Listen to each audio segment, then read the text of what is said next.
Last time there was a presentation about MARP, this presentation tool, and I love it. It's really cool. You use Markdown, but that's not what I'm talking about. My name is Ezekiel. I'm happy to be here. I'm going to be talking about BaaS, but before I do, I wanted to tell you a little bit about myself. I've been working professionally for over 6 years with web technology. I actually got my start doing a lot of automation tools, but I've been building web tools and applets online lately. I've worked on over 100 projects, and I like building things in my spare time and professionally. It's like, I don't know, a special interest of mine. I really enjoy building things. And I'm excited to be here. I really enjoyed listening to Jack's presentation, and I enjoyed the presentations last time. Learning about MARP, learned here, and I use it, and it's a really cool tool. So I'm excited to share with you PocketBase, and I hope that you'll be able to use it in your own projects. Okay.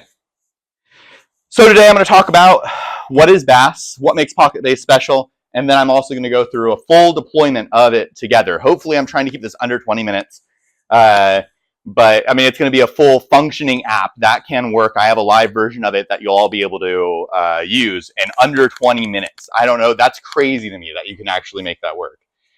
So what is BaaS? BaaS is an acronym that stands for Backend as a Service. So it kind of begs the question, what is backend and how can it be a service? Most web technology has like a client-server relationship between your web apps, and your backend usually handles some standard things like CRUD, which is create, read, update, delete, which is the heart and soul of most applications, user authentication, real-time subscriptions, and file storage. This is almost every web app will have this in the backend. And this is what BaaS aims to completely take off your hands, or make at least easier for you. So because if you do this over and over and over for every app you make, it's nice to have a tool to make the production of it much easier. Other things backend does, and more what that BaaS can do, but this is what I'm going to be talking about mostly today. So some examples of BaaS, we've got Firebase, Superbase, AppWrite, and PocketBase. If you've ever heard any of those are BaaS. Firebase is owned by Google, but it's very, very popular. It's easy to write with. You pay per use. You don't have to set anything up. I'm not going to talk about it today. I don't really like Firebase too much. I mean, I love building with Firebase, but I've had the problem where I build something with it, and then I have to take the data off there, and I have this vendor lock-in problem where I don't really own my data, which is why I love open source technology. Open source technology, the rest of these that I mentioned are open source. Superbase was like a response to Firebase, hence the same name, and then AppWrite is also one. They all do basically the same thing, but they have different methodologies. I'm going to be talking about PocketBase specifically. All right, I'm moving kind of fast because I want to be able to show you the full project. But if you have any questions or you have anything that isn't clear, let me know. I'm happy to explain. You can always interrupt me or anything. Okay, so PocketBase. What makes PocketBase special? It's built on SQLite and Go. I love SQLite. I think it's an extremely underrated technology that can be used almost anywhere. Very easy to set up, very portable. All the data is very accessible, and it uses it under the hood. So if you know SQL, you can interact with the under the hood PocketBase easily and have access to all your data. It's still very new, which is one big downside of PocketBase. It's not in, I don't even think it's in like an official beta version. So the developer, it's a sole developer who's creating it, and the way he's talked about it is updates are going to break previous versions. So usually if there's like a security vulnerability, there'll be an update that comes out that fixes it. But you can't just update PocketBase and expect everything you built with it to work. So it may be something you want to keep your eye on. Maybe you want to look at a different BaaS. I think I love it, and for my projects personally, I'm going to use it because I don't mind updating the API and following along what breaking changes might happen. It's also extremely portable. PocketBase is installed through a single file. You don't even need to do a Docker installation. You can just download a file off the internet, hit run, and it runs, and you have PocketBase running. That's how easy it is. I'm going to show you. So we're going to deploy it. A couple steps in this deployment process. I'm going to be actually installing things on the VPS, and because of that, there'll be opportunities for you to say something if you want to. No pressure. So this is DigitalOcean. I don't know if you've ever used DigitalOcean. They're just somewhere you can spin up virtual private servers really easily. I'm going to be spinning up a really cheap one, just running an Ubuntu image, which is should be familiar to anyone who's worked on a server. I'm going to do a $4 a month server to run this, just to show you don't need anything to run it. I have an SSH key set up to automatically run it, and I'm going to name it PB Demo for PocketBase Demo. and then I'm going to hit create. All right. While that's spinning up, which will only take us a couple seconds, I'm also going to open up a terminal in my file manager. And I'm going to make this a little bigger so people can read it in case you want to. I'm going to be SSHing into the machine with an identity file for my pass. And it's going to be logging in as root at, and I should have now the IP address ready for me. I do not. All right, well, while I wait for that to give me an IP address. Any questions so far? Have I lost anyone? We're good? Go ahead.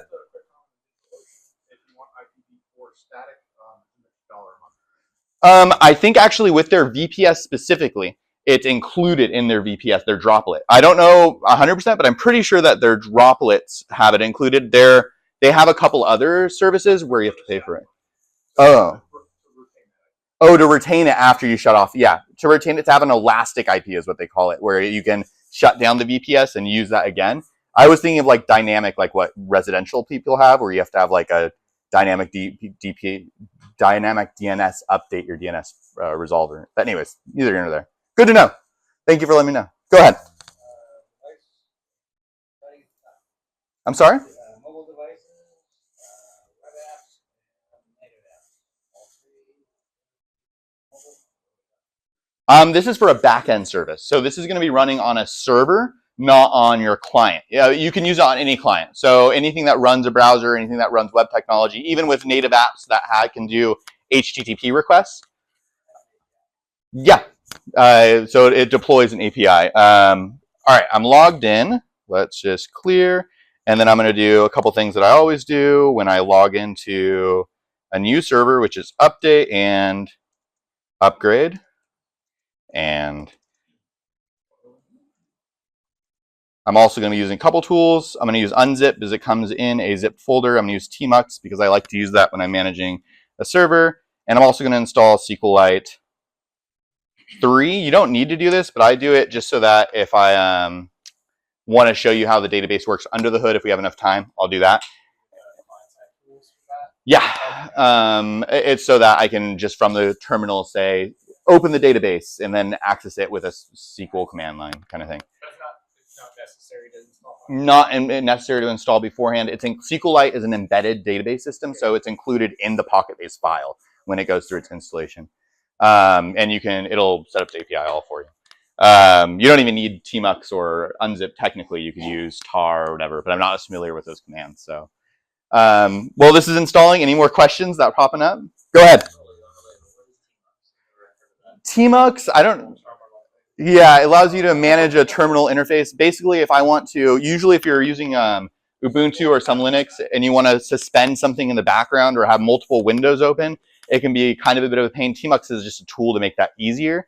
I'm going to run PocketBase and I'm going to leave that up in the terminal. Usually I'd use something like PM2 to make sure it's constantly running in case it crashes.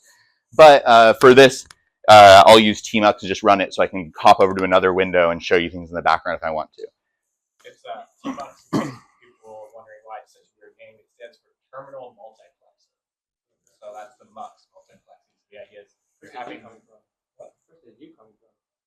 Multi-X MUX is usually muxing to determine when you take multiple things through one stream, multiple streams through one. They call it multiplexing. It's a shorter term.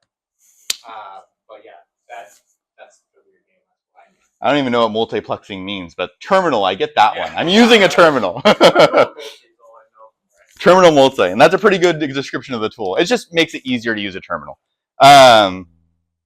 Okay, so I just Googled PocketBase, first thing to pop up, and if I go there, it has a nice little introduction page. I'm just gonna hit documentation, and then it has the download files. These are the files that are gonna run everything. I'm gonna right click and copy the Linux, and then I'm gonna go back over to my terminal. I'm gonna make it a little bigger just in case you wanna see. And then I'm gonna do. You said someone, there's only one person managing PocketBase? Yes, it's a solo developer building the whole thing. I wish I was that good. No, I like to use, I let other people do the hard work and then I do the easy stuff. Okay, so I just installed it. I use wget just to install it from that link. And then I'm gonna open up a tmux terminal. And now if I look inside this directory, I have a single zip file. ls just stands for list directory. I don't know if it actually ends up. But then I have a zip file. I'm going to unzip it. And there we go. Now I have this green. That means executable. I have a green executable file. I'm going to do PocketBase, the executable. I'm going to say serve, and then HTTP. I'm going to give it a place to serve at. What IP and port do I want to serve at? I'm going to serve on port 8090. And just like that, it's running. I have PocketBase running. You can't see it right now. I'm going to show you what it looks like, but it's running. All right, so in order to access this server, I'm also going to need to give allow it on the firewall. So uncomplicated firewall enable, and I'm just going to say uncomplicated firewall allow. I put it on 8090, and there we go. I have access to it. I'm also going to do a curl if config me. This is just to see my IP address because I forgot it, and it's right here. And there we go. I have my IP address, and now I'm going to plug that in. On the instruction pages, it says that your admin dashboard UI is going to be available at the path underscore. So I go here /_ Oh, yes. Good shout. Port number underscore. And just like that, I have access to the admin portal. This is where you can set everything else up. That server work, even if you've never worked with a server, that took me 2 minutes. You log into the server, you download a file, you hit run, and now you have your own backend set up for you. And now we're going to use this backend to build something. All the passwords I'm going to use in this demo, I'm just going to make it 1, 2, 3, 4, 5, 6, 7, 8, 9, 0. You can try and take over it if you want to. I'm going to spin it down later on. It's $4 a month. Anyways, test at test.com. So the first time you log in, it has you create your own password. That's 1, 2, 3, 4, 5, 6, 7, 8, 9, 0. And now I immediately get this admin dashboard, which is going to walk me through everything that I need to know. So I can create a new collection, which is like creating a table, except it has all of PocketBase's superpowers, like real-time subscriptions. And also I have my user base. So I'm going to create a user for this applet I'm going to make, which is just going to be site. I'm going to create a username of site. I'm going to create a password of, you guessed it, 1, 2, 3, 4, 5, 6, 7, 8, 9, 0. And verify it. I'll try not to. If I forget it, I expect you to remember it for me. And then I'm going to create a new collection called messages. And I'm going to create a new field, and this is going to be a plain text field.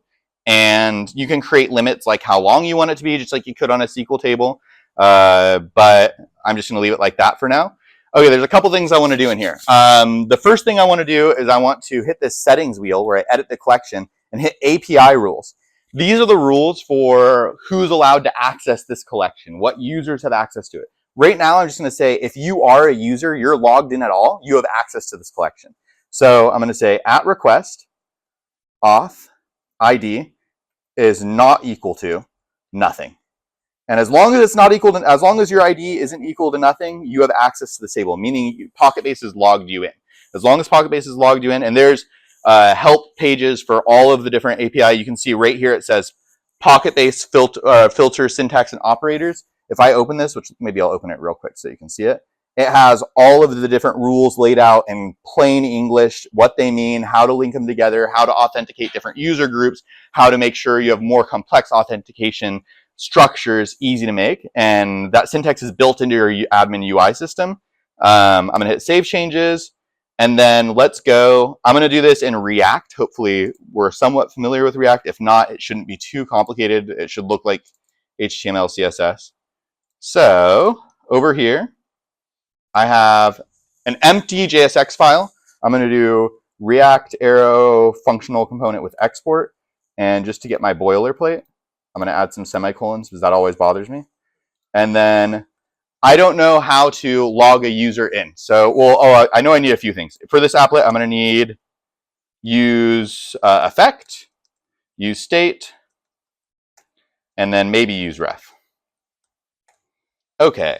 And then I need to figure out how to import the PocketBase library. If I didn't know how to do that, I can easily just come over to this API preview. And when I hit API preview, it shows you right here. This is how you import it. This is how you create a new instance. And it gives you all of this right inside of your your admin UI. So it makes it very easy to build with if you ever forget any specific routes or how to use one of their software development kits. It's built right into here. And then I need to authenticate. So I'm going to do authenticate with password, and it gives me to authenticate with a password. I use this right here. All right. I'm going to come back to this. So I want to authenticate whenever the app is run. So I'm going to use effect. Use effect is just like on component mount. It's when the component first loads or when a set of followed states are reloaded, which in this I'm passing an empty array, which basically says when I first load this component, I want to log the user in. So now I'm going to come back over here, copy that. I can't use async syntax directly in my normal flow, so I use an anonymous function with async in it. Just it's like a workaround to use the async await syntax. It makes the code look a little more clean. So I log in. Now, after I log in, I want to get all the messages from the server.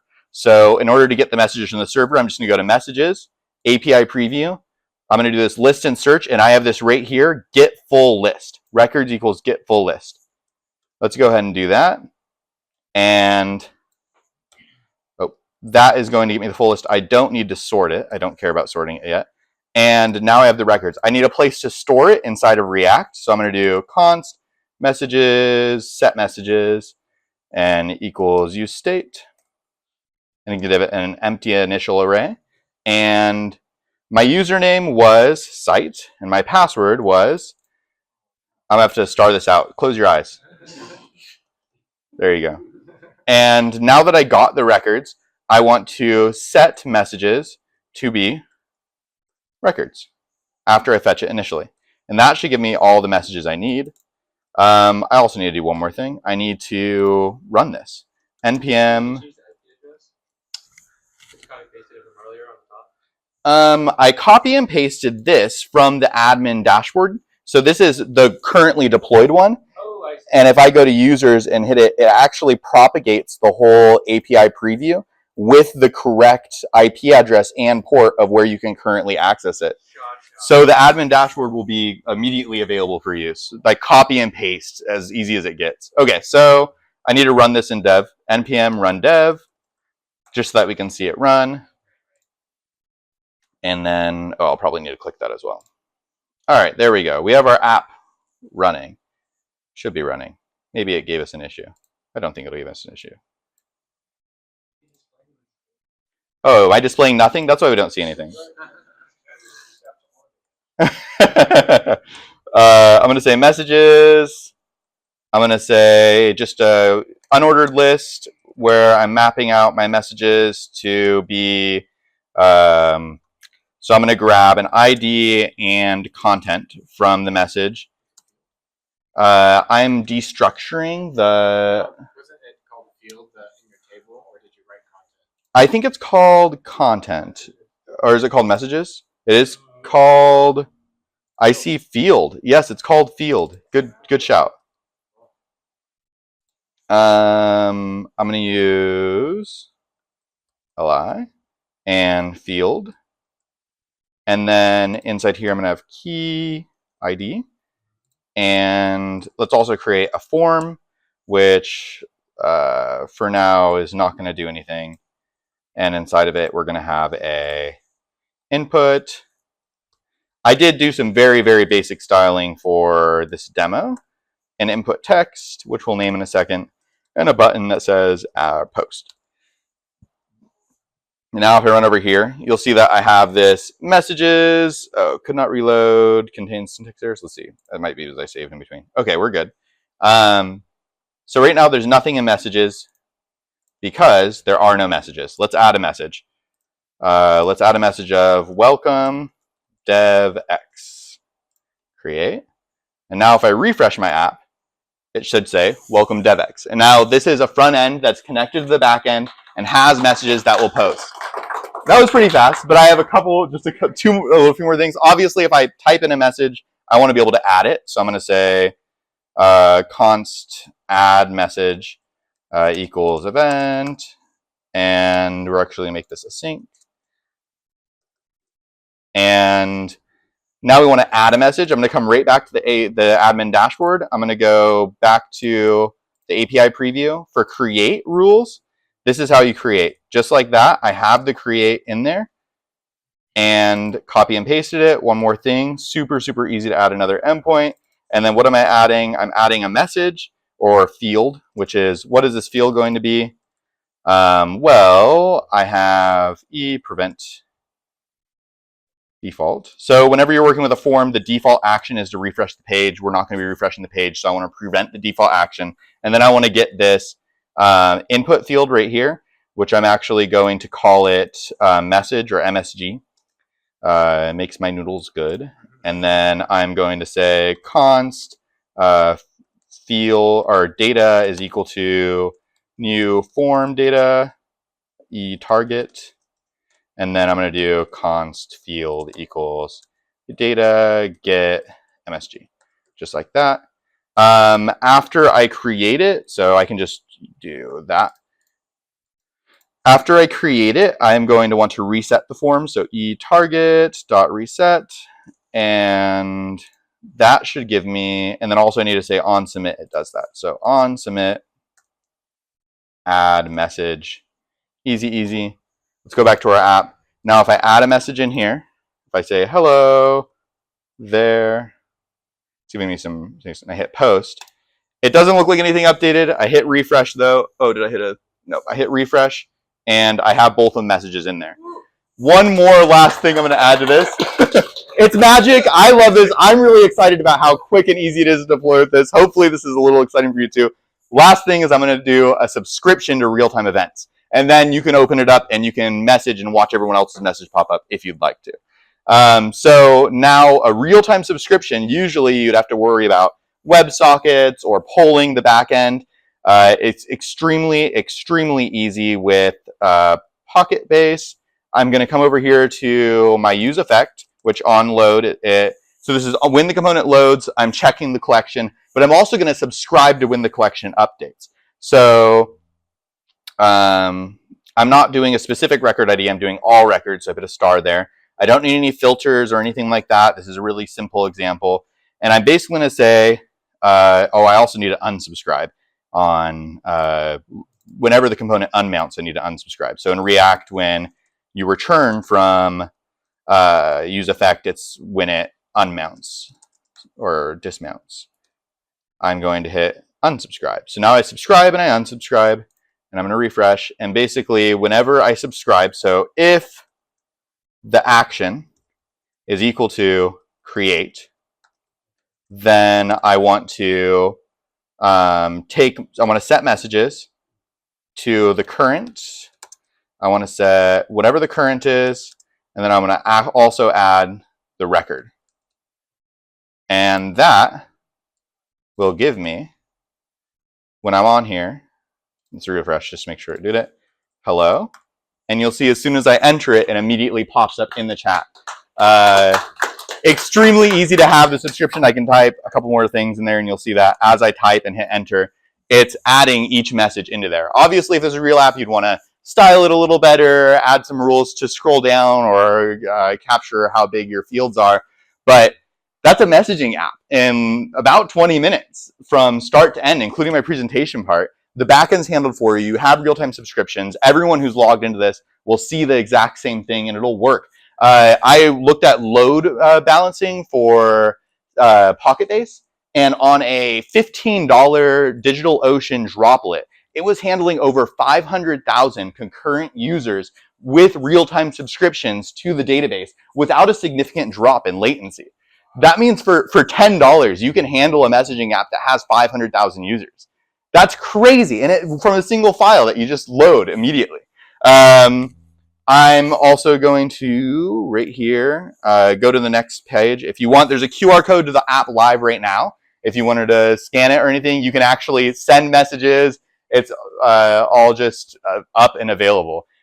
Beforehand, I deployed it to one of my own little development servers, and it's running. It works. If anyone's interested, if we have time, I might look at how, like, a little bit how the SQLite table is held under the hood. How do you guys feel about that? You feel like we're running low on time. I can cut it if not. We're good here, but I feel like that's a pretty good demonstration of how PocketBase works. Are there any questions at this point? Go ahead. Work 100% without internet access.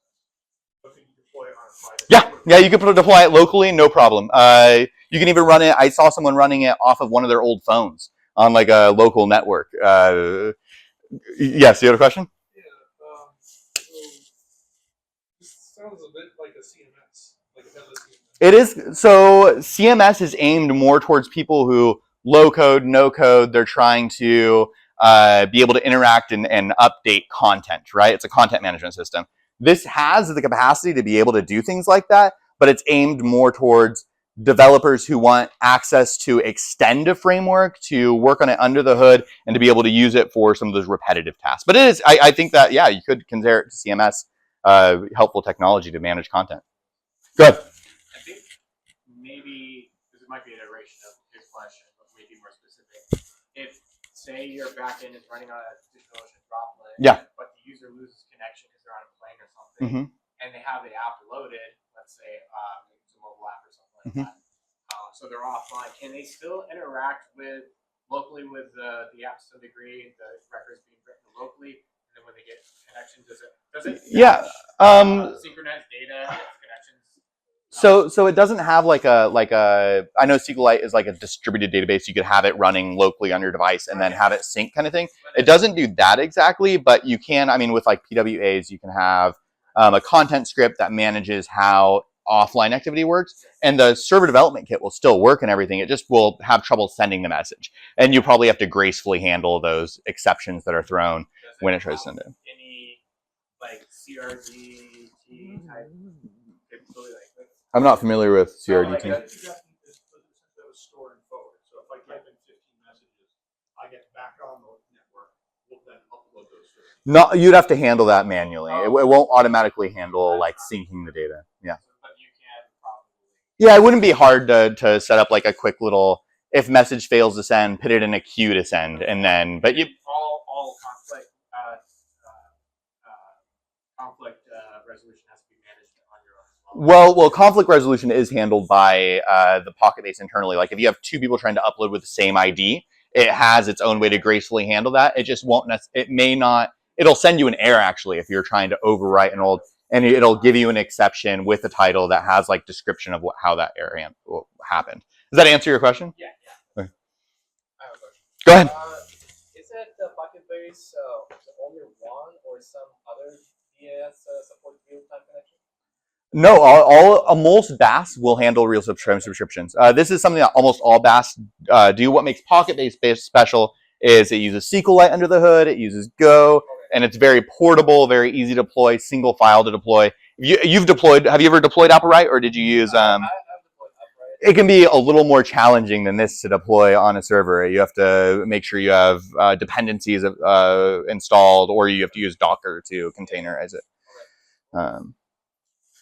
Yeah, so you mentioned that right now the project is in the state that's kind of pre-beta. Mm-hmm. Do you have an idea of like what the scope of the upcoming changes might be, or what the direction is? Yeah, I would say that when I look at other BaaS, it has all the features that most BaaS would ask for and more, like the opportunity to extend with Go or with JavaScript. The big thing is that there hasn't been enough like pen testing or any security experts going in. Is a single developer and his background isn't in security. So that's where it needs to be handled a little more. I think that from my own exploration, it fits for most projects that I'm looking at if you need something to rapidly prototype with. But if you have any venture capital, if you have any background, you probably want to go with something that has more of a history behind it. But most of the things I did here with PocketBase, you can do with other BaaS. I just chose to show you PocketBase because I work with it a lot, and it's very easy to deploy. I feel like it's the easiest to get an understanding of how BaaS works with, if that makes sense. Does that answer your question? Yes. Okay. The what? Yeah, the no problem. You can check out the use effect. You can tell me if I have some code smell in there. You have a question? Are you PocketBase maximalism? PocketBase maximalism? What do you mean by that? Like, would you charge people to not use PocketBase? No, you can use it. You can use any BaaS you want. I'm not partial. You can, if it works for you, it works for you. I don't know if I hired you like for project or whatever. No, I work. I'm very language agnostic. I just get excited about this because it's like it's something that was easy for me to build with, and I enjoyed that.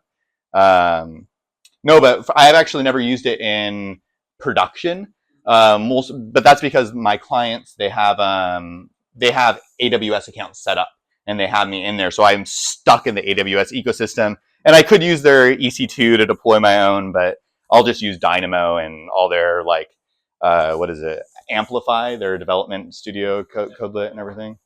Anyways, yeah, we have two. I'll take you. Just quick. So it's built on top of SQLite, right? Mm-hmm. Does that also mean, does it support all the constraints that you might want to add to SQLite? Yes. All the table constraints and then some, because you can also add constraints specifically to your API. You can actually extend it so you can, anything you could do in like an Express server where you, you could have a layer in between that as well. So you could have any level of complexity in your authentication schemes. You know if it has any data sanitization built in? Yes, has data sanitization built in. No Bobby cables? No, my name is drop tables injection. I'm gonna show you. I'm excited about this. I think you'll enjoy it too. I'm gonna show you under the hood how the tables are being stored. So if I look in this directory, you'll see I have PB data as a folder in there. I'm gonna change into PB data. Change into PB data, and you'll see that I have these just DB files. SQLite is just a file stored on the local computer, essentially. It's extremely, extremely fast because it's all local. So if we're looking at like data.db, I'm going to type in SQLite 3 data.db, and you'll see that I get this little interaction. I can say tables, and that's just a SQLite trait where you can see the tables, and you'll see I have this messages table. It's just a SQLite table right under the hood, right there. If I do select all from messages, it'll show me limits to limit one, so you can just see one row.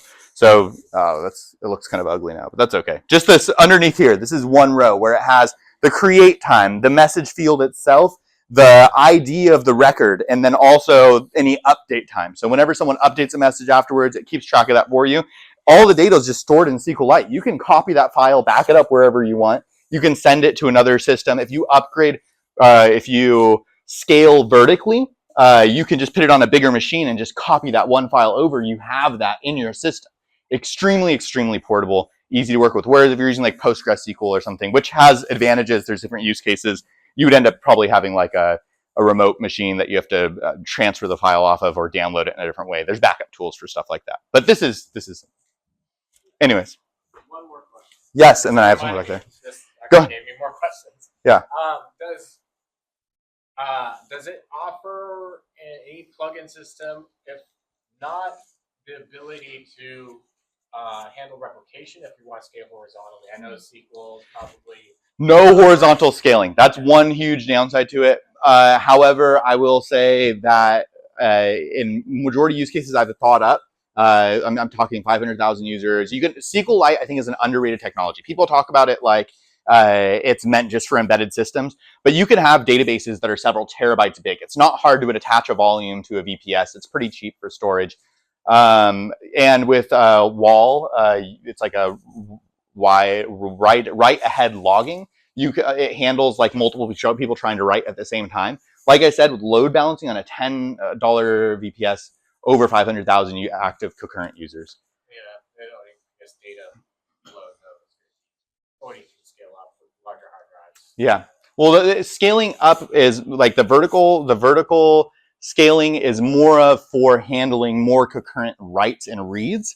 For database storage, when it's not hard. RAM storage, very cheap, very easy to attach, and you don't usually, like, you can put like 100 terabyte, a petabyte drive onto one of these things. I wouldn't recommend putting a petabyte of data inside of a SQLite table, but there are cases in the real world production applications that have tables over a terabyte that are actively being used in SQLite and like still functioning properly without much latency. Does that answer your question? Yeah. Of course, there's different use cases. SQLite, I love SQLite. So underrated. Yeah, I can see some of the trade-offs, but like, I'll have to look into it further. I mean, if you can, you know Redis? Redis, Yeah, Redis. I don't know how to pronounce it, but Redis, SQLite is almost as performant as Redis when you talk about like latency to read records and stuff, and that's stored completely in memory. Like it's extremely efficient. But you had a question back there? I guess. First of all, I'm a back-end guy. Okay, I love it. I've done back-end for I believe it. a lot of database stuff, a lot of middleware stuff. Yes. Not so much UI UX stuff. Yeah. So lately, I've been experimenting more with the UI side of things. Yeah. I could probably use a little help in that area too. Yeah. Discovering some things that have come out that are actually pretty cool. But number two, you see this is in pre-beta? Yeah, it's, I don't know what they called it exactly. It's like not exactly beta though. He hasn't released a version that is going to have backwards compatibility. Yeah. And one quick thing. I've heard of software as a service. I've heard of this is a service and that is a service. I have to be truthful. I've never heard of back-end. Yeah, it's here. And where is that? No, so this is an example of a BaaS software, but there are other that are managed by companies. So like, yeah, Airtable, I've heard of it. I've never really looked into it. But Firebase from Google, Google has like their own BaaS service, Firebase. I know that AWS has like kind of maybe Beanstalk. Beanstalk's more of like a PaaS, like a platform as a service, and then like they have different things of that sort. It gives you a good starting place for your back end and handles a lot of really common use cases. And you can extend it to handle your more specific business logic and whatnot. Cool. Yeah. As another senior fellow, you can think that's PHP. Oh, that makes perfect sense. You just added a lot more hidden terms. Yeah. All right. This is really good for like POCs. You guys are really attentive. You guys are all paying so much attention. Does everyone care about this stuff? This is crazy. Yeah, I'll talk to my brother about this sometimes, and he'll just be like, falling asleep. You're here on a Sunday. You're right. So when a component remounts, sometimes in development environment or like when I save, it'll refresh the component. If I didn't unsubscribe, it would then subscribe again. So it would have two concurrent subscriptions, and whenever something was updated, I would get that twice. So it'd be like the client. All the time when I code. Mm-hmm. Okay. Also, one thing I did to this project before I started was usually when you're working in React with in the development environment, there's safe mode in a wrapper around your app. That will also sometimes cause a re-render. So I always sometimes remove that if I'm testing use effect like load data in the beginning. Because you change the state, reload, and then reload and use effect, which makes it subscribe over and over. Yeah, whenever the component re-renders. Mm-hmm. So that's why I unsubscribe on the return. That way I don't get the double every time I made an edit. And follow to your scaling question. There's more elegant ways, as you mentioned, with Redis and everything else. But if you want a super brute force to it method, you could essentially have the backend on ZFS and be doing sends to it to sync it out. Oh, I see. So yeah, okay. So you manage your own partition or something like that. Okay, that's true. Right. That's probably how a lot of. It's not the right way to do it. Yeah. It's a quick way that I know. You can essentially shard your file system without having to use Ceph or Cluster or any of that stuff. You have the option for different rate handles and stuff. So there.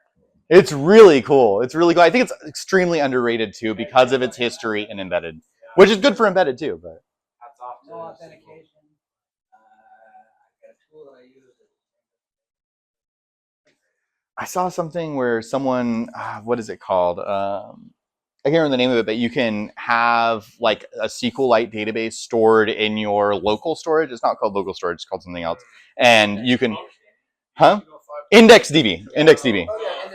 Yeah, and IndexedDB has access to the heart, like the actual volume attached to your computer. So you can have like I think I had one app that I was running where it had like 20 gigabytes of storage stored from that one app from the browser. No additional permissions to access, where IndexedDB local storage caps out at like a couple gigabytes or something. And you could have a SQLite database stored in there. And that's kind of neat. Okay, I think we're good. Yeah. Thank you. You've been a great audience.